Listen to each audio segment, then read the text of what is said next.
Good afternoon, everyone, and welcome back to the Suburban Rifleman. We're not at the gun club today. We're not going to be doing any shooting. It was actually a beautiful day today, but it's quite cold, so I thought I would take this opportunity to shoot some indoor videos I've been meaning to do. First up is a request that I received just a couple of days ago. I've had a few other requests, but they're a little bit more involved. I'm working on those, but this one was fairly simple, and it was in regards to my East German SSG-82. It's an interesting rifle, but they're quite rare, and there's very, very little written technical information about them. And I did get a request on whether or not I could produce a video showing how to disassemble and reassemble the bolt. And I have the SSG-82 bolt right here. And it is a bit of a puzzle box to take this thing apart and put it back together. And there, like I said, there's no written technical data on this rifle, certainly nothing in English. So I had to kind of puzzle this out the first time I did it. And I'm certainly no gunsmith, but I was an armorer, and I'm fairly familiar with different types of weapons and how bolts work. So I was able to figure this out fairly easily. But there's quite a few parts. I think there's about 6 main components and then a bunch of little fiddly bits that are in here as well. So it could be a little bit daunting if you hadn't dealt with it before. So why don't we move inside onto the bench top, and I'll show you. First of all, we'll take a little bit closer look at this bolt, because I don't think I really did that when I did the first video about the rifle. When we took a look at the rifle, I want to show you a little bit about how it works, and then I will show how to take it apart, and most importantly, how to put it back together, because none of it's really tricky, but it's more important that you know how to put it back together than that you know how to take it apart. So anyway, let's move inside and take a closer look at this bolt. Okay, so here is our SSG-82 bolt. I think it's worthwhile taking a moment to familiarize ourselves with its operation before we start trying to take it apart. I've seen some erroneous things reported about this, including in Ian McCullum's video on forgotten weapons. There's some confusion about how many locking lugs there are back here. As we know, this is a modified rimfire design, and the original rimfire rifle was just locked at the base of the bolt handle. You can see a bearing surface here. That's pretty common practice with rimfire rifles. Just the single locking lug formed by the base of the bolt handle is usually adequate for locking most rimfire rifles. And I've seen it reported that this has 4 locking lugs. I've seen it reported that it has 6 locking lugs. And Ian McCullum erroneously said that it only has 2 locking lugs.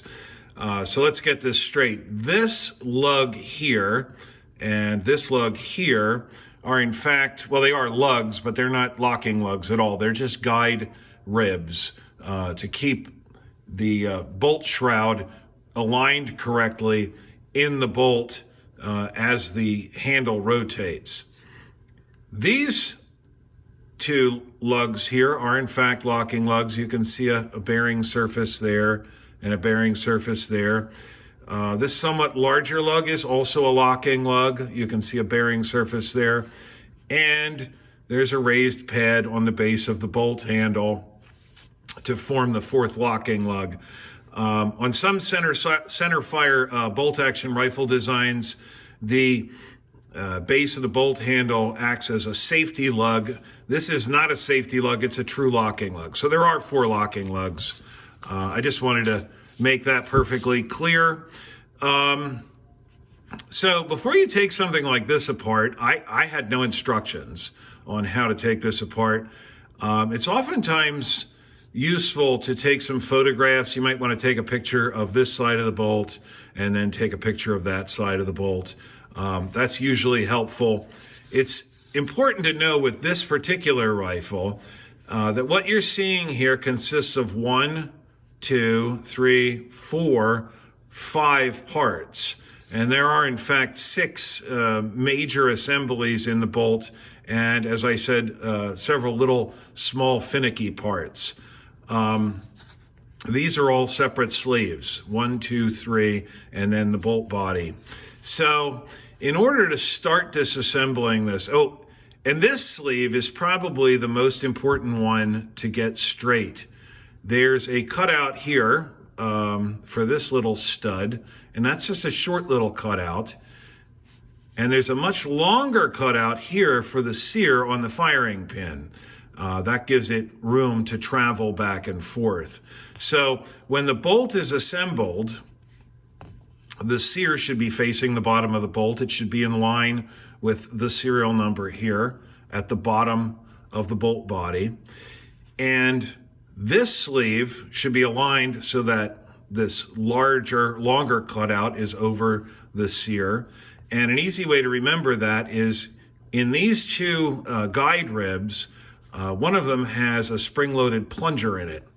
And that plunger should be aligned with the bolt handle, not around here on the other side. It is possible to get it misaligned. It's not really possible to assemble the rifle, the bolting correctly, however, because it just won't go together if you don't have it lined up correctly. So the first procedure here is to decock the bolt. And you actually can disassemble it with the firing pin in the cocked position, but it's easier to do. You relieve some pressure by decocking it, and decocking it's relatively easy. You can see there's a camming surface here, which is found in most cock on open turning bolt rifle designs. When you turn the bolt handle up, this camming surface cams the firing pin back and locks it in the locked position. And we want to decock it. So you want to grasp the bolt handle, kind of support this end, and now we're going to turn the main part of the bolt body. There's a joint right here.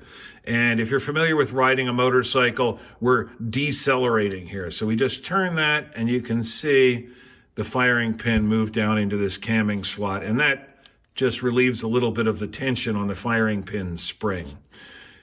The next thing we're going to deal with is this knurled cap, or in fact, it's a knurled plug that enters the back of the bolt body. And I mentioned earlier this spring-loaded plunger here, and you can see there's 4 cutouts around the periphery of this knurled plug that can accommodate that little plunger. So you've got to depress that with your thumbnail and start unscrewing this plug. And it unscrews in the normal direction. This does have a right-hand thread. And you're just going to, you have to keep that plunger down until the plug has enough clearance. See, even though I have it partly unscrewed, it's still catching there. So we're just going to unscrew that completely and remove it. See, it has very tiny threads on it. You have to be careful when you put this back in that you don't cross-thread that plug. Now, there's this sleeve is the first one to come off. This is the one that has the 2 cutouts in it I told you about. And that just pulls straight off of the back of the bolt body. We can set that aside. Now we can pull out our firing pin assembly. The firing pin has a captive spring on it. This is a complete assembly. There's a nut here, which would take a split screwdriver. I am not familiar with disassembling this assembly, and I would not recommend you do it. The only reason you should have to take this apart is if you've got a broken firing pin or something, and then you're going to have real problems because these parts are not available. And I would not even dream of trying to take this apart. I would take this to a very competent gunsmith to have any work done to it. Now the bolt handle is a separate sleeve. That simply pulls off. It's important to remember that the plunger in the base of the bolt handle here is not captive. It has a little spring behind it, and it's just sitting in there. You do not want to lose that. Likewise, the plunger in this sleeve is also not captive. And if you're not careful, you could launch this out of there. You lose this plug and this spring, and you're going to be in trouble because they are definitely non-standard parts. So be very careful with those small parts. If I was going to have this apart for cleaning, I would probably take those out with the tweezers and put them in a small container for safekeeping. And lastly, we have this sleeve that also slides off. And now we're down to just our bolt body. The only parts that are left on here now are the spring-loaded ejector, which is right there. That's held in place with a pin, and it is spring-loaded, and I would not remove that. And you've also got your extractor here, which also has a plunger with a spring in it, and I would not mess with that either. This is as far as you really need to disassemble the bolt for cleaning and lubrication and everything like that. So to put it back together is fairly simple. You start with this sleeve, which has these two little nubs on it. Those are going to face towards the rear of the bolt. You want this flat bearing surface to go up against this shoulder on the bolt body. Slide that down on there. That orientation doesn't matter yet. Now, we take our bolt handle. You can see there are two cutouts in the base of the bolt handle here to correspond with these little nubs that I referred to earlier. So you slide this down over top of here, again, being careful not to lose this little plunger.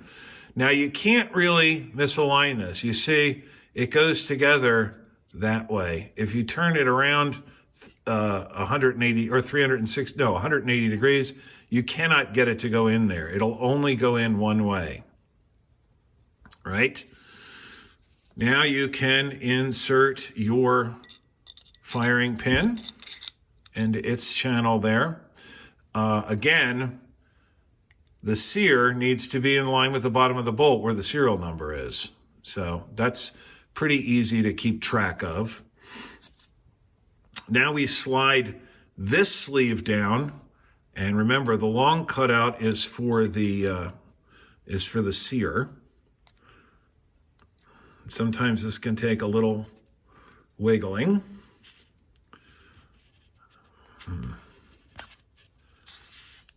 Sometimes that's a tight fit. It's a very precision outfit. Okay, so now you see, and we're in the decocked position here. And that's the way it has to be in order to start this plug. So we have not lost our little spring-loaded plunger there, and we don't want to lose this spring-loaded plunger. Now we just go in with our threaded plug here. We've got to depress that spring-loaded plug, the spring-loaded plunger. We're going to screw that plug in.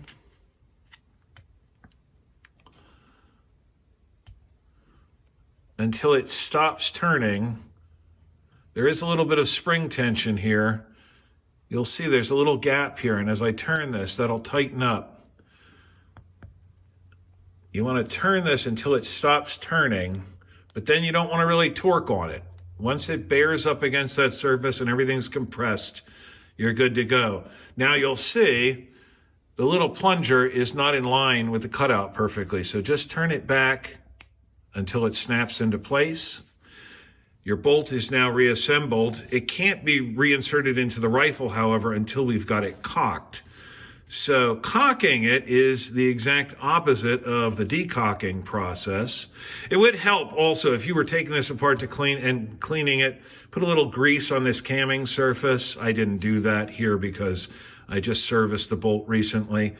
But we're going to grasp the bolt handle, grab this firmly, the bolt body firmly, and turn it backwards as if you were accelerating a motorcycle.